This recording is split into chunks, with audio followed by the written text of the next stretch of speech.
Related एक और भी क्वेश्चन था आपको, पहले भी मैंने बात किया था कि आजकल लोग एक बहुत बड़ा भ्रम बोलूं या एक चीज फैला रहे हैं कि अगर आप लोग ब्रह्मचर्य नहीं है, ब्रह्मचर्य की उसमें पहले बात किया था कि अगर आपको कोई भी तरह का साधना करना है या तपस्या करनी है तो उसके लिए बहुत ज्यादा जरूरी है, इसके बिना आप 5D में नहीं जा सकते, और मतलब बहुत सारी चीजें करते हैं। तो आखिर ब्रह्मचर्य का रियल मतलब क्या है?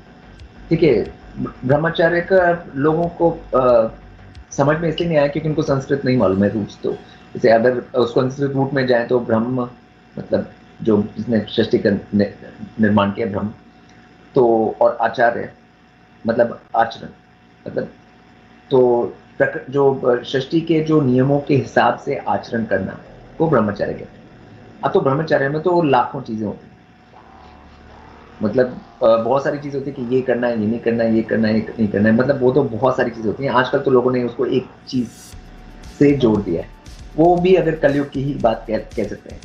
पहले तो ब्रह्म के हिसाब से आचरण में तो बहुत सारे होता था कि ऐसे होना चाहिए, ऐसे होना चाहिए, शरीर को ऐसे रखना चाहिए, वैसे रखना चाहिए, उसमें आचरण में सेंटरिंग होनी चाहिए, ये सब बहुत सारी चीजें थी उसमें।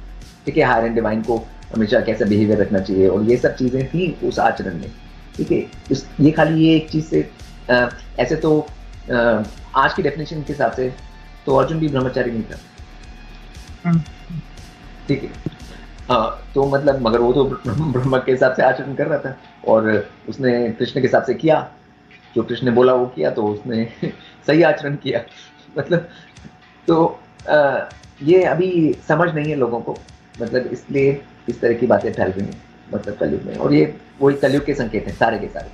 मतलब जितने भी ये जो भ्रांतियां हैं और कंफ्यूजन है और जितने भी ये नॉनसेंसिकल बातें हैं, बेसिकली कोई बेस है पैर की, तो वो अभी जब वैदिक सनातन आ जाएगा, वापस सेंस आ जाएगी, वापस लोग प्रगति से जुड़ जाएंगे, तो ये सब भ्रांतियां अपने आप खत्म हो जाएंगी सारी।